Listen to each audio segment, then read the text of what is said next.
It looked like somebody was bent over and had their head in the window of the deer blind. It either heard me or smelt me, and he pulled his head out of the tent and stood straight up, and that shocked me. Nope. Not today, Gurmer. Not today. I saw 3 long, bony fingers reach up underneath the door, curl up to grab it, and then disappear. When he came over to me, dude, he slithered over to me. And this giant comes out of the cave and they're all frozen. And he starts running and firing at this giant. Well, the giant moves. He's got a spear in one hand and he's running really fast and spears Dan and holds him up like this. Somebody yells, shoot him in the face, shoot him in the face. They basically decapitate him. Got closer. When he got about 15 yards away from me, I raised that 12 gauge and I blowed his head off. I feel something pulling at my leg, and I look over and there are 2 small gray entities pulling at me. And they're literally, I'm getting pulled off the bed. I reached my hand into this bush and I touched air. Couldn't breathe and I couldn't move because I know I'm seeing a monster.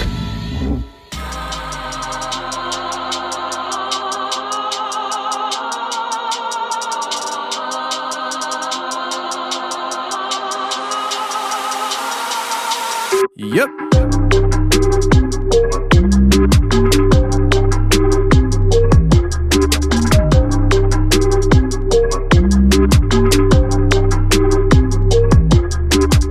Welcome to the show, everybody. You're listening to Sasquatch Chronicles, and I'm your host, Tony Merkel. Thank you for being here. You might be wondering where Wes is at. He is not playing sick today. He's actually doing my job on the Confessionals, and I'm doing his job on Sasquatch Chronicles, and that is what we call a pod swap. Now, what is the Confessionals? The Confessionals is a podcast where everyday people come forward to share their wild experiences with the paranormal. We do everything from your traditional paranormal hauntings to UFO, alien abductions, and of course, we talk Bigfoot encounters as well. If you want to check out that show, the Confessionals podcast, it's on any podcast playing app, and if you've never heard of me before, we have over 300 episodes sitting there waiting for your listening pleasure. Go ahead and check it out and subscribe so that the Merkel kids can have a Christmas in 2021. If you want to follow me on any social media platform, you can do so, but my personal favorites is MeWe and Gab.com because they are quite friendly to people like me, and I like to return the favor, so go ahead and check me out at MeWe, Gab.com, or of course, you can check us out on Facebook and Twitter too.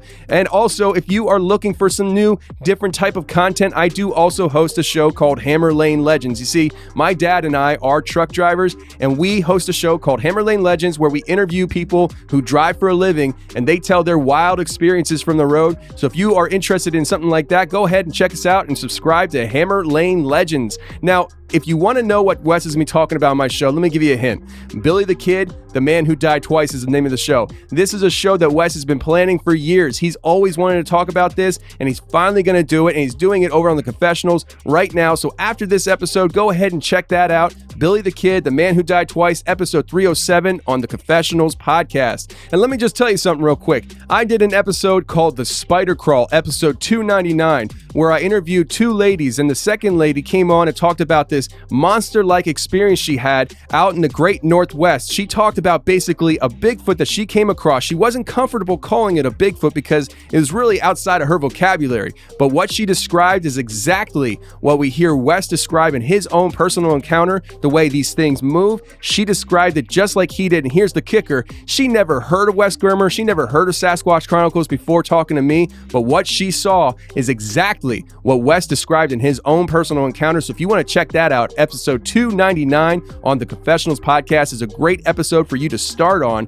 if you want to hear somebody else relay a very similar experience to what Wes experienced way back then in the beginning of time when they didn't even have ice cream. I'm just kidding, Wes. You're not that old, but you're getting up there, my friend. Now, this special episode of Sasquatch Chronicles has absolutely nothing to do with Bigfoot, but nevertheless, I thought you might enjoy it. We're going to be talking to Michael today, who has been dealing with the paranormal, UFO, ET abduction type scenario since since he was a little child, to the point where he's missing pieces of flesh off his body. He's been drug out of his bed, down a hallway, through almost like another dimension.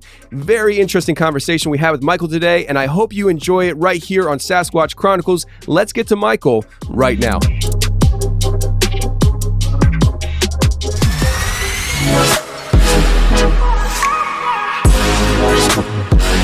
All right, today we got Michael on the show. Michael, how you doing, man? I'm good, man. How are you? I'm doing good, man. I'm doing good. All things considering. So yeah, the world is kind of falling down around us, but we're here still recording right now, at least. So Michael, man, you have some interesting experiences of the ET kind, and it started out early in your life. So I just want to hand it over to you and let you kind of take it away. And where did this all start for you with having these encounters? Well, man, I grew up in this tiny little town outside of Memphis, about 30 minutes away. And, you know, it was back in the early 80s. I was born in 80, and there was a house that we had lived in, and it was right there kind of in the center of this town. And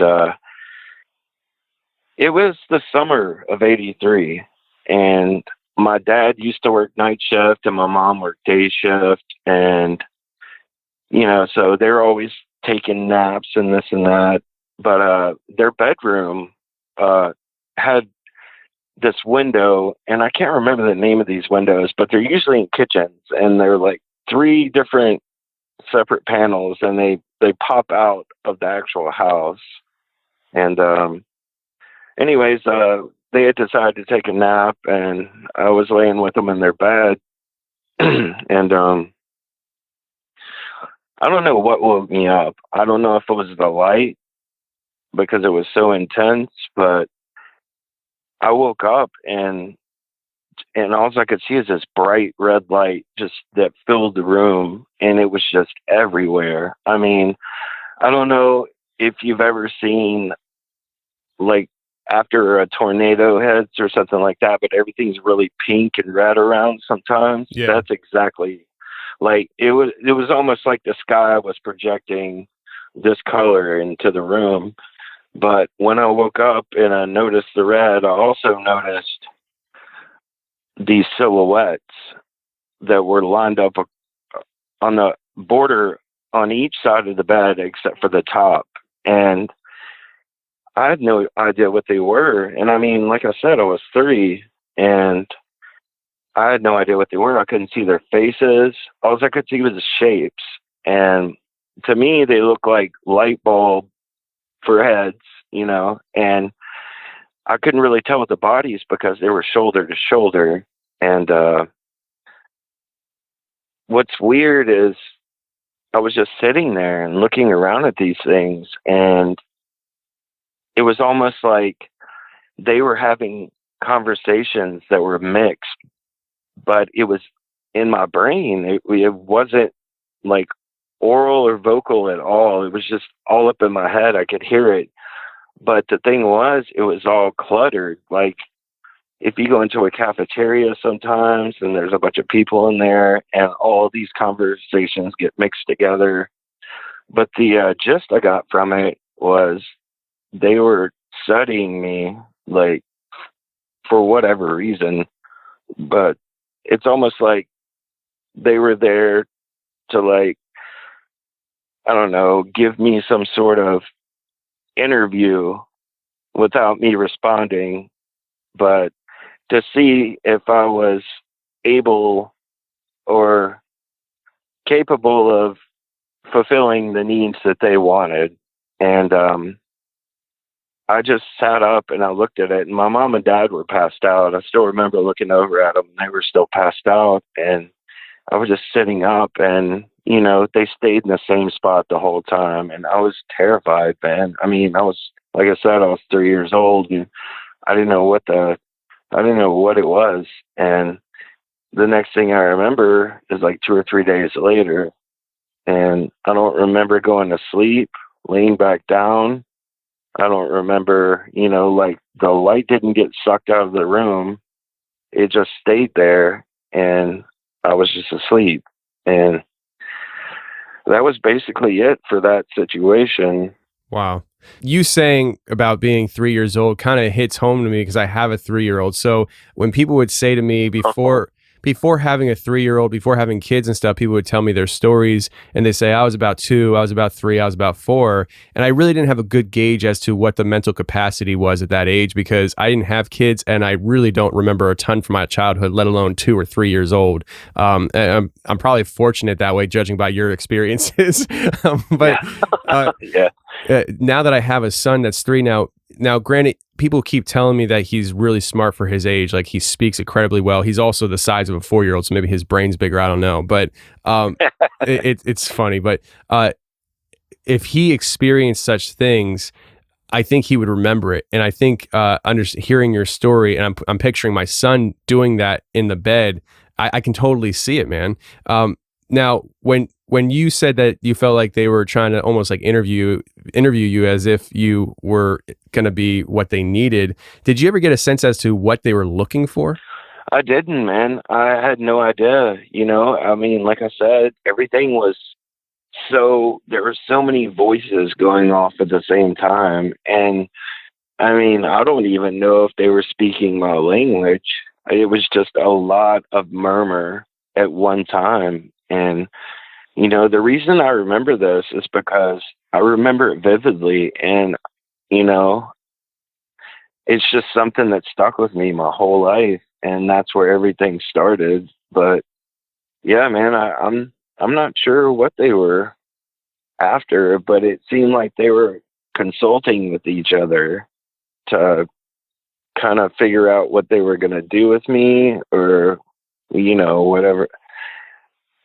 Whatever they thought they were going to do with me, I'm not really sure.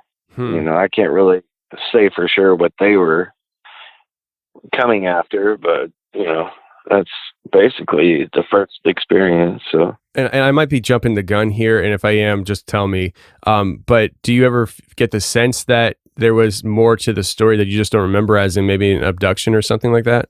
Oh, yeah. Yeah, because like I said, man, the next memory I have, we lived in a duplex, and there was an older kid next door named Adam, and he wasn't really popular with other kids, but he was about 10 or 11, but he had always spent time with me. He'd hang out with me when I was a kid, and the next thing I remember is he was hit by a school bus, and he was a quadriplegic after that, and that's the next thing that I remember after all this. I don't remember anything in between, just that happening, because I remember my mom, or me asking my mom, I was like, where's Adam?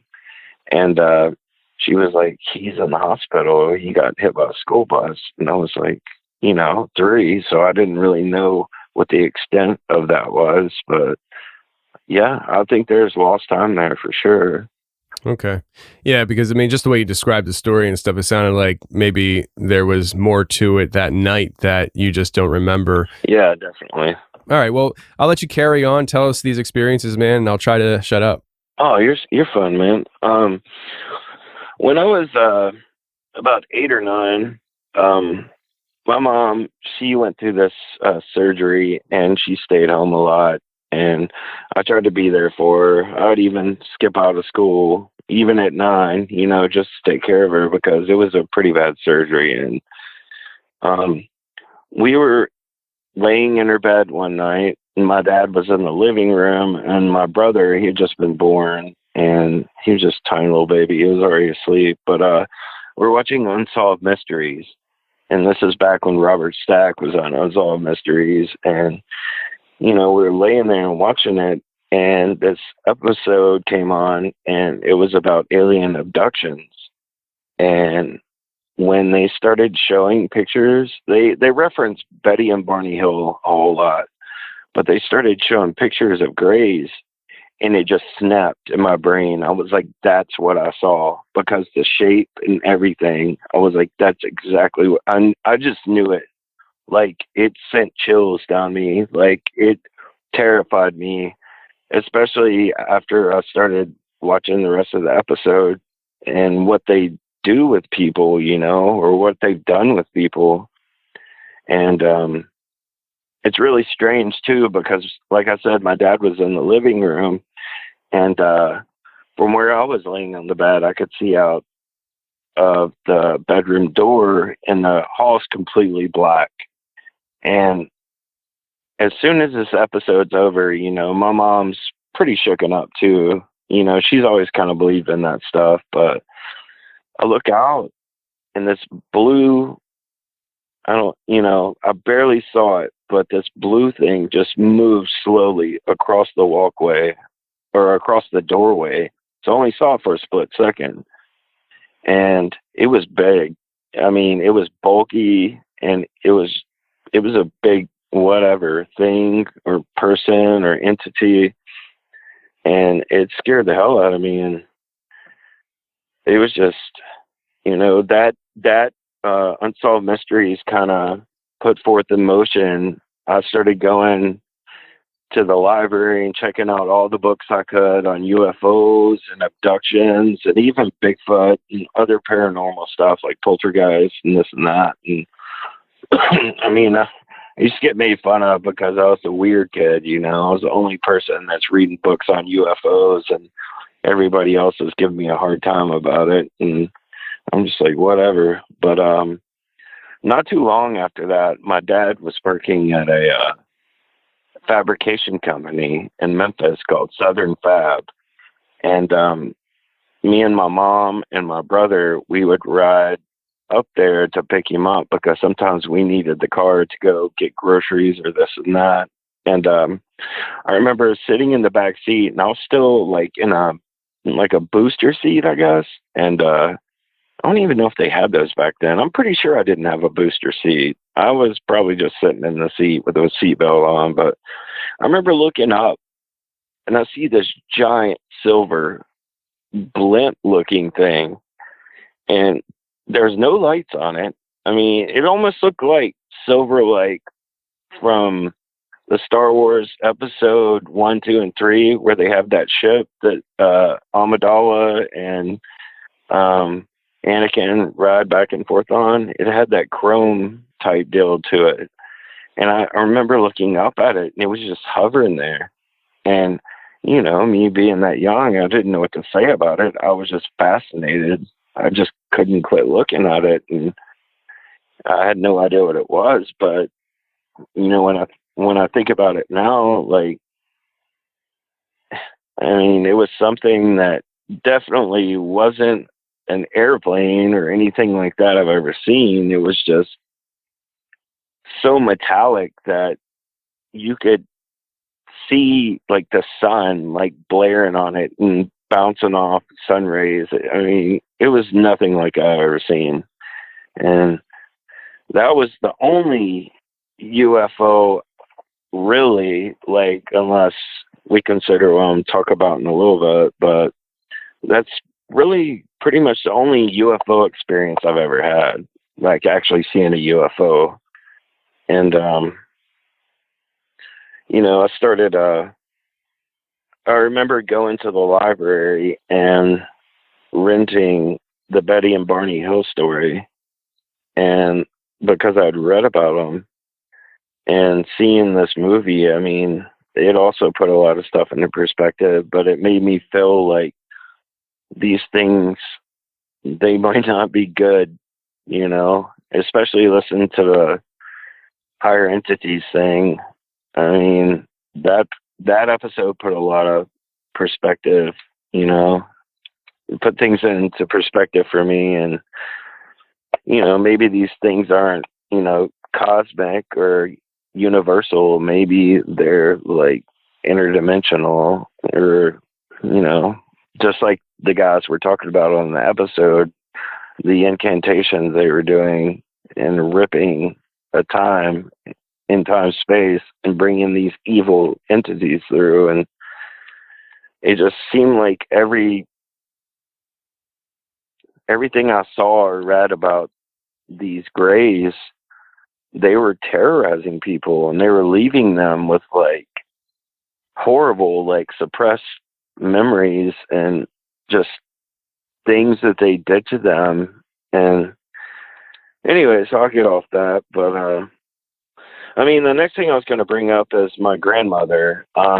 She actually lived in Beijing when the riots went down with the tanks back in the day. And she's the sweetest person in the world. She's like so super open-minded, and I didn't know who to talk to about this stuff. And I was like, hey, maybe I can talk to my grandmother about it. Maybe she knows something. And she told me a story. And the house that we were living in when all this happened was right down the street from the house that she lived in and raised my dad and his brothers and sisters in. And I was like, Mama, do you believe in UFOs? And she just kind of stood there and looked at me, and she was like, why are you asking me that? And I was like, well, I think I've had some stuff going on, and I don't really know who to talk to about it. And she sat me down, and she told me, and this had to have been in the mid-'70s, but there used to be this bush out in the front of our yard, and it was there even when we lived there. But she said that she had taken my dad, his sister, and his two brothers somewhere, and she was bringing them back. And when she got back, she got my dad and my sister and his brother, and the youngest brother was so young that he was in a car seat.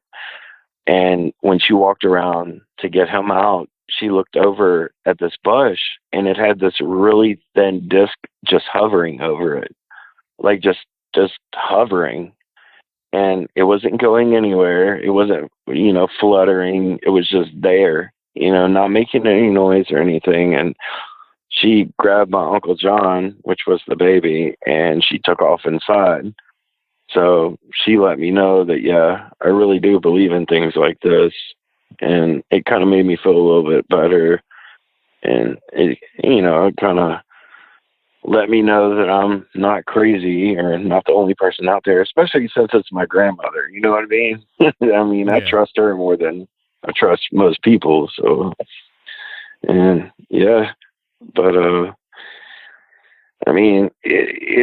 it fast forwards after that up until I'm 21.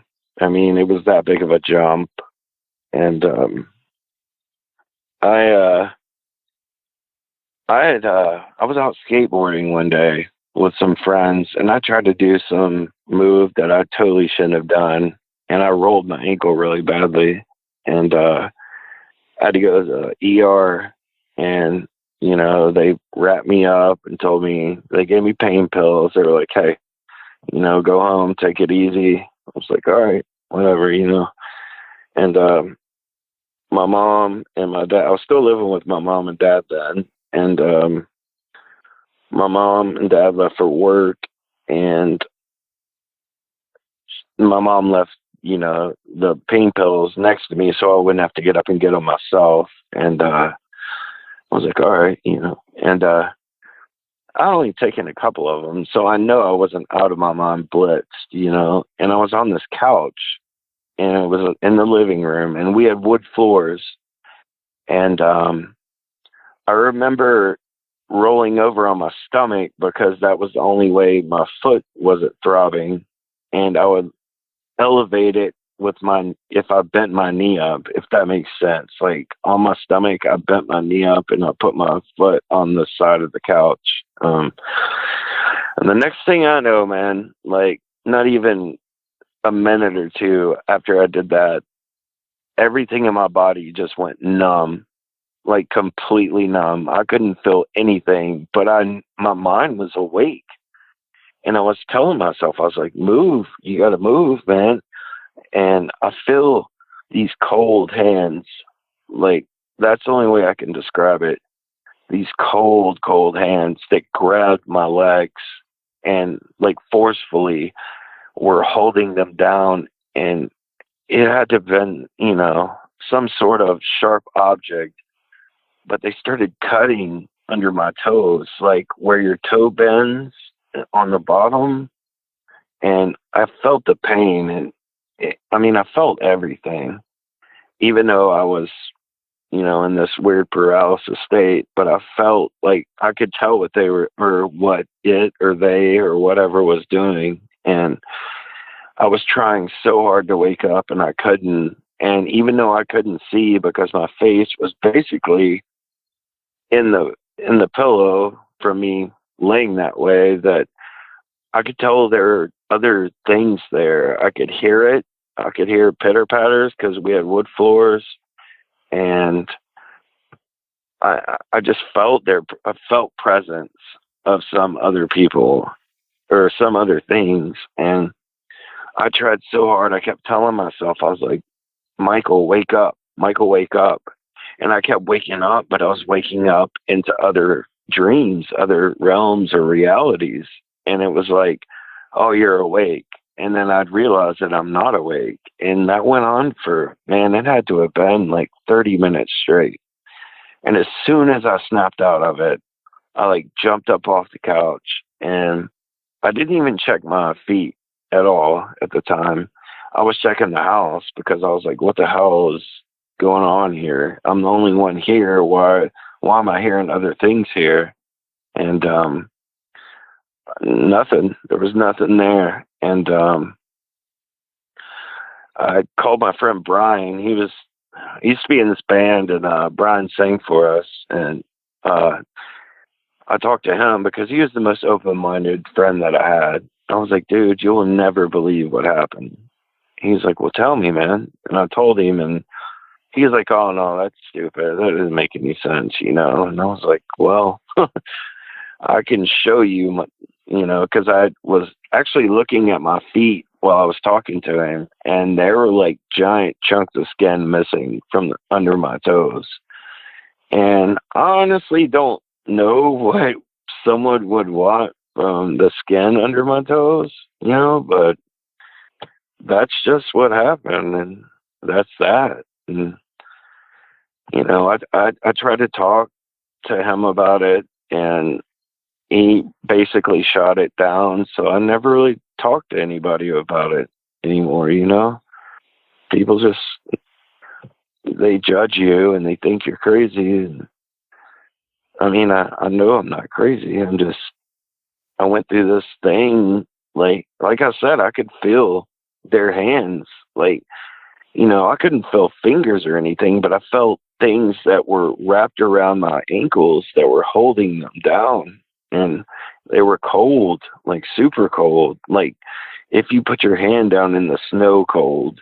And that was the next thing that happened. I know that was quite a jump from when I was a child, but and the weird thing is, and I know I told you this in my email, that I had problems with pain meds and stuff like that. And that's where it all started, man. From that day, my life went downhill because I just started, taking pain meds all the time, and just, I don't know if that experience had anything to do with it, but it shook me to the core, man. It really, I was having nightmares, and it just really messed me up, and it terrified me. Even like when I was younger, like that stuff still terrified me. And it, I know a lot of people have crazier stories than mine, but it just, to this day, I'm super terrified to talk about these stories, but I had to get them out. So I guess we'll move on because I'm getting caught up here. Well, I'll tell you before you go any further, that kind of experience very well could push somebody into, addictions or just a different lifestyle. And I've seen it myself. I've told the story on the show a couple of times where I had that experience where I went to that guy's house that was a practicing member of the Satanic Church, And he tricked me going there, and the whole experience. When I left there, I was changed, and I didn't understand what was different about me, but my spiritual life went down the gutter very slowly. It was a slow progression, but about your friend not, kind of believing you, and you thought he kind of would. I would say that people, when they are scared or they don't understand something, their natural reaction is to say that can't be true. Because if it is true, it means that they have to personally reassess and rejudge how they view the world around them. So it's easier for people to, in fear or in the face of something that they don't want to be true, to dismiss it, because then they can move on and watch the next NBA basketball game that night. You know what I mean? So yeah, true that, man. True that. I would encourage you and other people not to be discouraged when you have that kind of rejection, because it says more about them than it does you. And it's not even a bash on them. It's just they don't understand. And the natural reaction is to run away from that and saying it can't be true. It can't be true. Because if it is true, it means that they're going to be staying up all night thinking about what reality is. Yeah, I promise you he stayed up all night thinking about that, even though he tried to play it off. I know he did, because he was the one guy that was the most open-minded kid out of our group. And sorry, our 12 o'clock siren's going off. That's all right. That's all right. But anyways, yeah, he was the guy that I was the closest to. Like, I met this guy. He was a few years younger than me, and I was like, dude, you got a voice on you, man. Just come sing with us. And we had always been that close. And when I called him and told him about it, he was just like trying to come up with logical explanations, and I'm like, the kid that is always talking about Lucifage or like Luciferon, like just straight up satanic this or that, or aliens put us here on this earth like as an experiment. Like, that guy didn't believe it, and I was just like, wow, okay.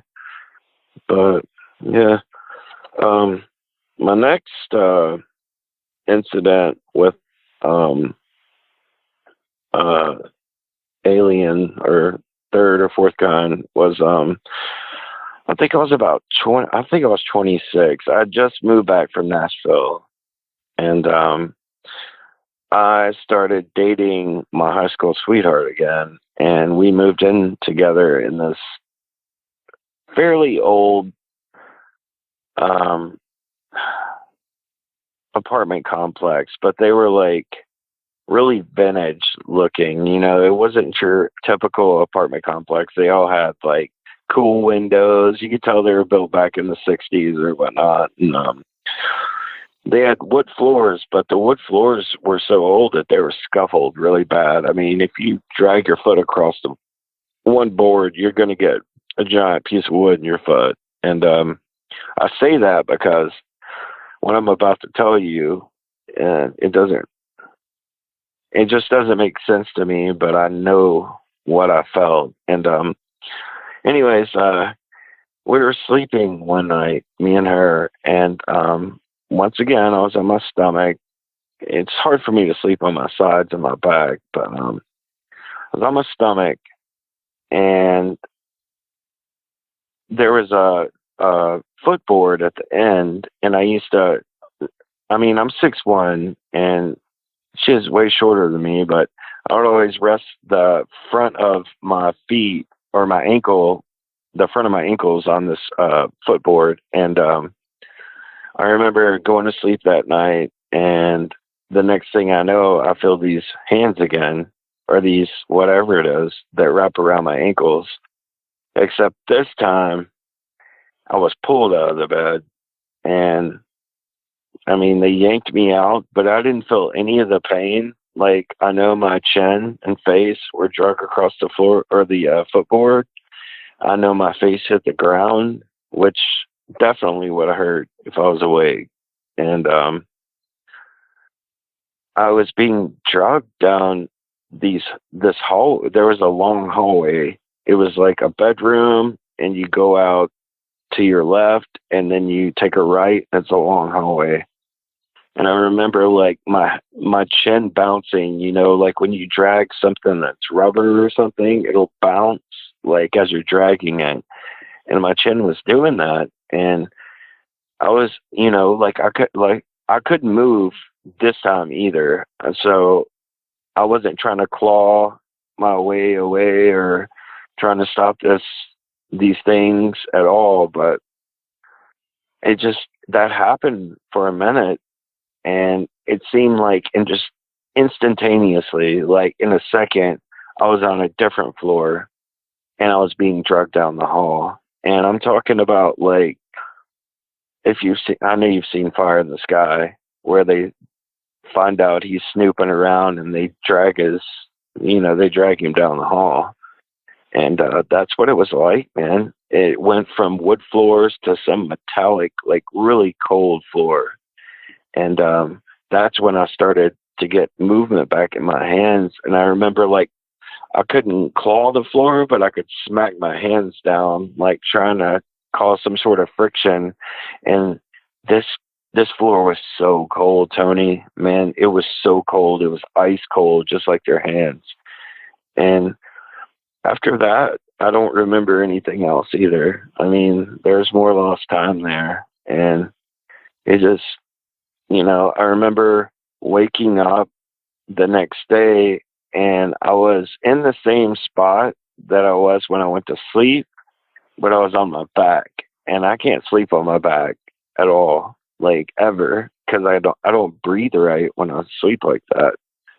So for me to be on my back like that was just, it was weird. I think that's actually what woke me up, you know, and that really, me talking about it now, just, it terrifies me, man. Like, nobody wants their house invaded. And, you know, I'd rather be drug out than my kids or my fiance, for sure. I'll take that over anything any day, but I don't know what these things or these entities or whatever people call them are capable of, but all they've done is strike fear in me for my entire life. And I'm just, you know, I can't even go in the basement sometimes because I feel like, I don't see, but I feel like there is something there that I can't see, but I feel it like a sixth sense, like it's there. And it's horrifying, man. It's crazy. It really is. But I guess, you know, I'll get into the screen light thing real fast. And there's a town in Tennessee called Arlington, and it's about 15 minutes away from where I lived, but it was out in the country, you know, and it was New Year's Eve, and this was back in, had to have been when I was 32 or 33, so that would have been like 2012 or 2013. I think it was actually the New Year's that separated 2012 and 2013. And I had a dog named Stella, and she was a rescue. But everybody was celebrating upstairs and drinking and this and that. And I was still smoking cigarettes. So I walked down, and Stella followed me everywhere. And I walked down, and this place that we were at was my ex-girlfriend's parents' house, and they had lakes and just nothing but a bunch of open space, you know, and their closest neighbor was about a quarter of a mile, but you could still see his house. There was nothing blocking, no obstruction or anything. And I walked outside and I lit up my cigarette, and I wasn't really looking around, and Stella started acting weird. She was jumping around in circles and like growling real low, but like kind of whelping too, you know, like she was scared. And she was weaving in and out of my legs like, hey, something's going on. And I look up, Tony, and I swear to you, like, the house that was about a quarter of a mile away, there was this tiny little green speck at first.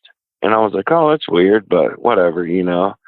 Well, this green speck, I mean, it had to have been going so slow. But have you, you know, like in spy movies, or like if you blow smoke in front of lasers, how they look? Yeah.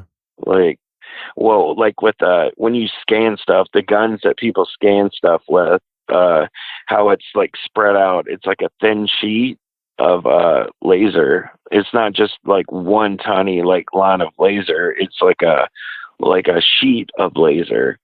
And what it was doing is it was super tiny, and then it would grow from up to down, or what was that, horizontally? Yeah. And you could see like it was doing that, and it stayed at some point. It stayed to the same length or height, and it was moving so slow. And me and Stella were just standing there, and I was looking at this. I was like, "What the hell is this thing?" I was like, "I've never seen anything like this in my life." And it was just coming closer and closer, and it was, you know, when it was far back, it looked like it was ground level, but the closer it got, this thing had to have been like 10 or 12 feet off the ground. And it was just like pulsating, like really slow, like, and I like stood there. I was like, I want to know what this is. I was like, you know, I'm going to stand here and wait for it. And Stella, she was just freaking out, barking. And so I was like, all right, I'll go upstairs. And I went upstairs, and everybody was asleep. Nobody was awake, man. Everybody had been asleep for like at least 2 or 3 hours. And I went back out, and it wasn't there. And I remember shaking my ex. I was shaking my ex-girlfriend. I was like, hey, you got to come see this. And she was like, why aren't you in bed? I was like, it's not even New Year's yet. She was like, yeah, it is. Just like 3 or 4 hours ago. And I looked at the clock, and I was like, oh God. And I definitely wasn't out there for that long. I was out there long enough to smoke a cigarette and kind of study this thing for a second. But, you know, it seems like lost time, but also at the same time, it seems like I went directly up there at some point. So I don't really know what that's about. And that's really my biggest question. And I'm just wondering if anybody's ever seen, and it's not the lightning rod stuff that people talk about, or like the little weird lightning things you see in photographs. It was just like somebody was pointing a scanner at me, and it was like from like horizontal or up to down, whatever. And it was moving so slow. And that's really, you know, with the ET deal stuff, that's all I got, man. I mean, I have other stuff. I got orb stuff and paranormal besides ET, but yeah. Yeah, dude, it sounds like some of these experiences you've been through are very very much relatable to the idea of abduction. And yeah, I mean, you mentioned earlier in the show about how when you were a kid you had saw that, I think you said it was like a giant blue light, or what was it, a blue figure or something like that? It was a figure, yeah. It was something. It was some sort of manifestation. Like, it was solid. I don't think it was paranormal. I think it was physical, man. And you saw that after you were watching Unsolved Mysteries, right? Yeah, a little bit after that, you know. But yeah, same night. Okay. Yeah, I mean, because I know you mentioned about that and how that kind of started everything off, but I wonder if when you were 3 and you saw what you saw in your parents' room, if that's what really started everything off for you. I mean, it seems like whatever, because I mean, outside of that first experience, seeing those grays, if I remember correctly, you never saw the grays again, right? No.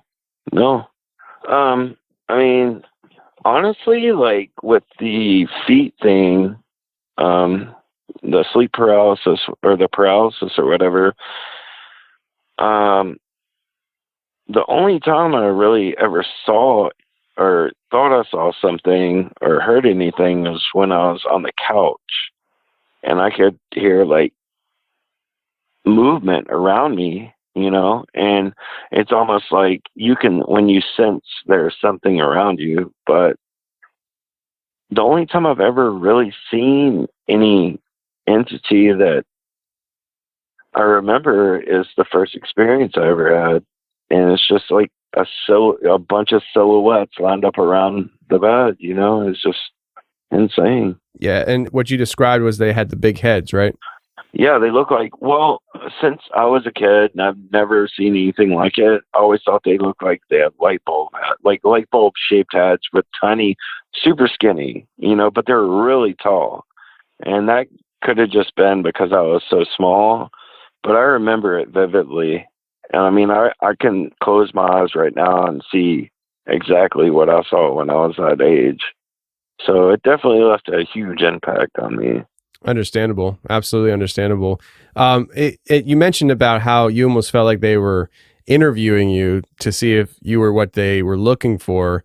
But judging by the rest of your life's course and the things that have happened, it sounds like maybe you passed that test. It sounds like they've been messing with you, man. Because everything you're describing just sounds like it might have come from this initial encounter. Yeah. I just don't understand the time lapse, like from me being that young up until, and I know I was 21 when this happened, but maybe they just put me on the back burner. I don't know, man. I'm not sure, but it's definitely like, it's caused a lot of problems with me. Like I have a really bad anxiety problem now, and I just, like I said, even though I can't see anything, I feel like there's something there that is keeping tabs on me. And I haven't had an experience like that since then. But, well, I take that back. This story is, we're in Illinois now, in a small town called Atkinson. It's outside of, it's pretty close to Davenport, Iowa, but this happened like not even a month or two ago. I have 3 little girls. I have a 6, 4, and a year and a few months, and they're always up in the middle of the night. And my 4-year-old, she'll always come into our bedroom and pull on the blanket, be like, "Daddy, can you set me up in the living room?" She's like I am. She's just terrified of everything. But I was like, that's fine. Well, there was one night, man, and this is crazy too because it scared the hell out of me. But I was laying in the bed as usual, and I felt somebody pull the blankets, like pulling it off of me, like Scarlett, my daughter, usually does. And I lifted up to say, hey, I'll be in there in a second. And there was nothing there at all, nothing. But as soon as I looked up, I could hear something because I sleep on if you're looking from the ceiling, I sleep on the left side of the bed and my fiance sleeps on the right. But from my point of view, I'm on the right side of the bed. And I looked up and nothing was there, but in my left ear, I could hear something moving and like really fast through the bedroom door. And I was like, all right, Scarlett's up. She's doing whatever. I went into their bedroom and Scarlett and her older sister were asleep, like dead asleep. I even like messed with them a little bit just to see if they like were faking it, and they weren't even awake at all. They were like completely asleep. And that's, that happened, like I said, about a month or 2 months ago. I can't remember for sure, but I think that's the last encounter that I had. I feel like that was ET too, but it's so different from everything else I've ever experienced. I mean, maybe it was paranormal, but I'm not really sure, man. I don't know. Well, I mean, a lot of these experiences people go through and stuff can be defined differently depending on how they view them. So, I mean, if somebody's not thinking about the ET, if they didn't have the experiences you had earlier in your life, they would probably say that that was a paranormal haunting type experience, right? Yeah. I mean, I didn't know what to think. I remember, staying up all night because of that, because I didn't want whatever just happened to cause any harm or anything to my family. I kept checking on the kids and checking on my fiance and the baby. And man, I'm going to tell you this, and I don't know if it's just me or what, but I do not sleep past 3:00 in the morning.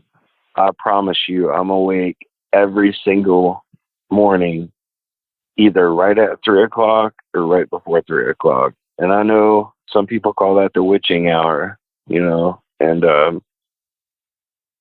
it's just strange to me. I feel like I have to be up at that time to make sure that my family's okay, because I feel this fear that if I'm not, that something is going to happen and somebody's going to be messed with like I was messed with. I mean, I'm just that way. And it's been that way for at least the past 15 years. And I've, some people call it insomnia. I call it just trying to look out for whatever. And it's just, it wears you down for sure, man. Especially when you get to bed till late. But I can't, my brain has a internal alarm clock, and it always goes off at least 10 or 15 minutes before or right at 3. And I know a lot of people have experiences around that time. And I don't know if it's me just being paranoid, or I don't know if it's just something that I feel like I have to do. So it's every night that this just naturally happens for you. I'll tell you what, man, it's 98% of the time. There's very rarely that I sleep past 3, but it is almost every single night. And even if when I do get up, I will stay up until about 4:30 or 5:30 or, somewhere around there. And then I'll go back to bed. As long as I can see the sun kind of peeking out, I feel like we're safe, even though, it probably doesn't matter. But in my heart and in my mind, I feel like we're safe. So it's taking a toll on me, man. It really has. They put me on medication for anxiety, and I'm just always so unnerved because I don't want my kids to go through any of that stuff. And I know that everybody else, they have these stories that are way more terrifying than mine. But to me, it's just so horrible. It really shakes me, man.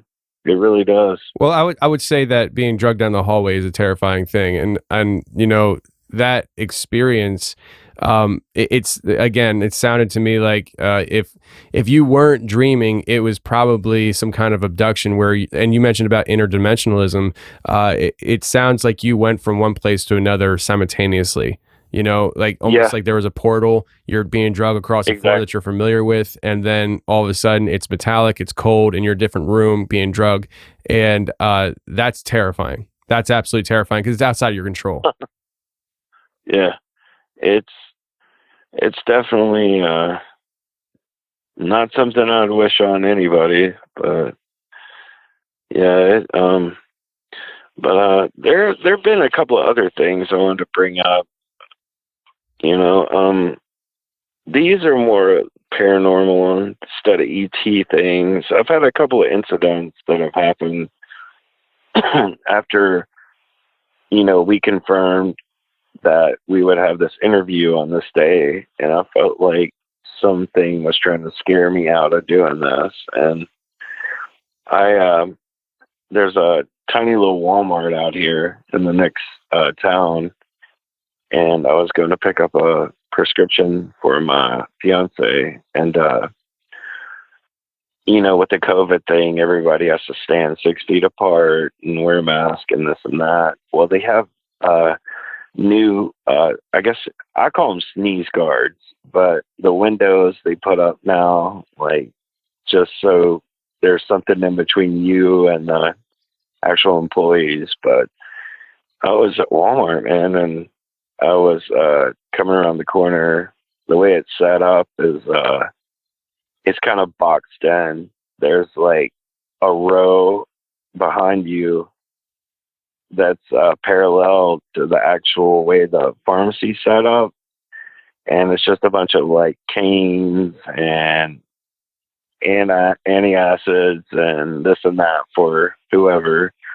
And on the sides, there's 2 gaps that you can get in through to actually come up to the pharmacy. But after that, there's like medicine on your right side, medicine on your left. And I walk up to the window, man, and I've never seen anything like this. So it scared the hell out of me. But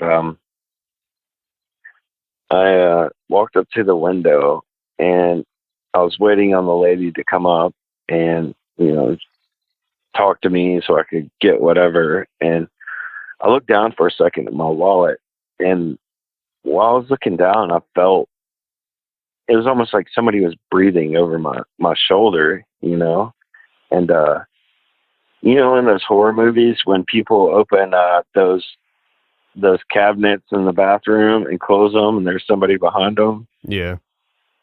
It was basically like the opposite of that.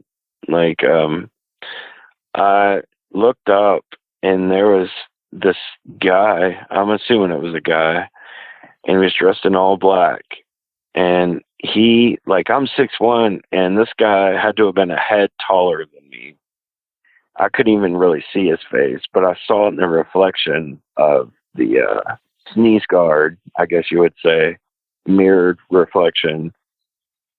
And it, like, my whole body just, like, my heart dropped. I was like, what is this? And I turned around and nothing. I didn't see anything. I even stood up, like, on my tippy toes, and I was looking around the aisles and stuff because I could see over the back aisle and nothing was there. And I know I saw something. I know it was a figure. And I don't want to call it a shadow figure. It almost looked like Reverend Kane from Poltergeist, except way taller. I didn't see the face that well, but the apparel that he had on, like the old missionary preacher outfit, and it was just crazy. And I couldn't shake it, like I called up my fiance. I was like, you'll never believe, like, I was like, because I was terrified. I was like, man, I just saw something and then it wasn't there. Like, I felt this whatever breathing over my shoulder. Like, I felt it there. And I was like, wait, you got to be 6 feet away from me. And when I looked up, this thing's right behind me. I'm like, Christ, and the only other incident I've had here in Illinois is I get tugged on a lot, like tugged on my shirt and my jacket. And my girls do that a lot. And most of the time I don't pay attention to it, but I have been lately. And, one tug, it might just be like coincidental. But now, like, I feel it 2 or 3 times. And it's like there's a little kid pulling on my jacket trying to get my attention, because I wear a jacket a lot up here. I'm not used to this cold, man. I'm from Memphis. It's humid down there. So, but yeah, that's pretty much it, man. Yeah, I've had weird experiences. I think I mentioned it on the show once where I was at Pennhurst, which is a really famous haunted mental institution that was shut down locally to me. And I picked my son up, and when I picked my son up, we were in one of the buildings, and I felt something brush against the back of my leg. My son's in my arms. It wasn't his legs or anything like that. It was when he was like 1.5 years old. And I felt something brush against the back of my leg, and I was just like, well, that's odd, you know? and Yeah. And I wasn't sure what it was. I mean, the only thing naturally I could think is that maybe there was some dirt on his shoes that fell down and brushed the back of my leg. But other than that, it, you know, considering you're in a haunted location, your mind kind of goes wild and stuff. But yeah, I mean, these kind of things happen to people, and it's just, you know, I think a lot of times with those kind of situations, people kind of overlook it, especially if they're not along those lines with thinking like that, and they're just like, you know, whatever kind of thing. But I think that people have experiences that, I think there's a lot of people in this world that have experiences that, you know, they're just not willing to talk about, or they don't even realize they had the experience, you know? Yeah. I think that too, man. I talked to my mom because I was trying to get the facts straight about when we lived in that house back when I was 3, you know, and she's like, you know, why do you ask? And I was like, you know, I'd rather not really talk about it because I don't want to freak her out. I'd never told her about this ever. And I was just making sure that the window was how I remembered it. You know, I was making sure that we were in the same bedroom, just making sure that I wasn't dreaming this up. And she finally got it out of me, and she was just like, Michael, you know, you should have told me this. She was like, you could have came and talked to me about this. And I was like, well, I didn't know, you know. I mean, I didn't even know what it was at the time. So, and that's the thing. I mean, a lot of times as kids, you don't know what you can tell mom and dad. You know, like kids have such a warped view of what they're going to get in trouble for, you know? And I mean, you look back at it as an adult, you're like, why would I think that I was going to get in trouble for that? I mean, I know there's been times where I told my mom some things and she's like, you should have told me that in the moment when that happened to you. And I'm just like, I thought I'd get in trouble, you know? Exactly. It's funny, man. Yeah. Let me ask you this question before we roll out of here. You talked a lot about these experiences and the grays. What do you think grays are? I mean, what's your gut tell you? Because you said different characteristics of what you experienced and then what you've heard. What does your gut tell you these things are? Honestly, Tony, I used to think these things came from afar. You know, I used to be a man of science, not a man of faith. And your higher entities episode, man, that really put things into perspective for me. And since I've only had negative incidents with these things, like terrifying incidents, I mean, I honestly think they're manifestations of demons, man. I know that sounds whatever, but some people are like, oh, they're angels. And I know your last episode that I listened to, that Michael guy was talking about his buddy. And I mean, I just don't think that I don't think they're good things. I just think that they're God knows what. I don't know, man. I mean, if they're able to like open up portals or, you know, put you out to where you lose time or take you from your house, you know, or torture your kids like psychologically, there's nothing good that comes out of that ever.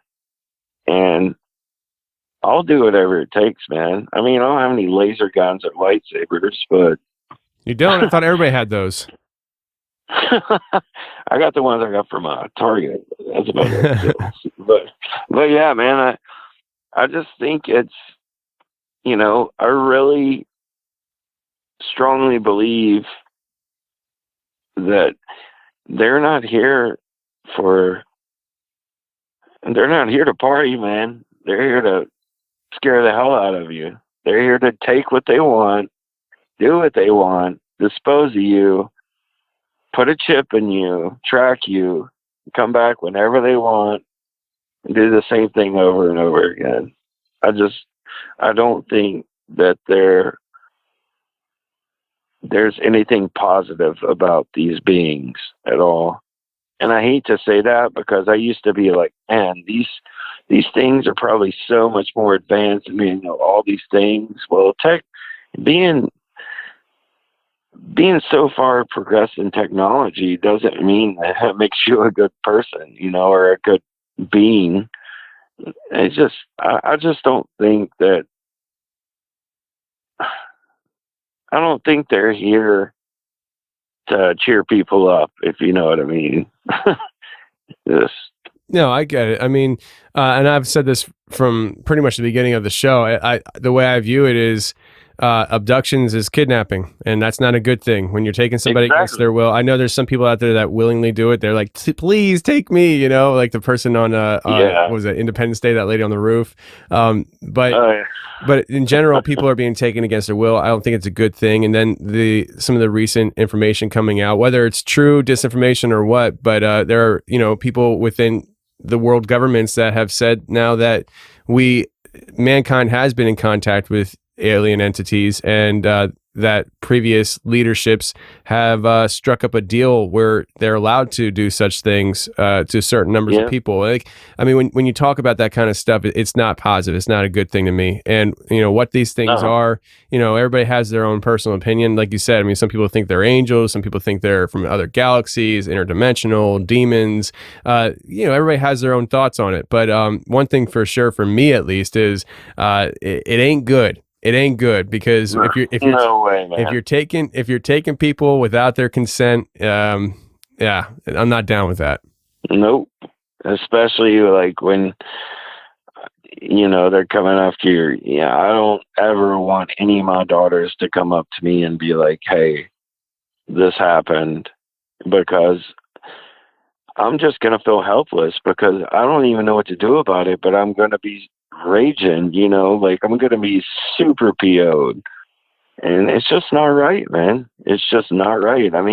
You abduct kids here, you go to jail, but they're letting these whatever just fly around and do whatever they want to do with folks, and I just don't think that's right, man. Especially with like I said, these things have made a huge impact in my life to where I'm just terrified of even talking about it. I can't fathom I just can't fathom them or whatever taking one of my children or any of them, or my fiance. I just wouldn't want anybody to ever go through what I've been through. It's horrifying, and I just think it's evil, man. Straight up, I just think it's evil.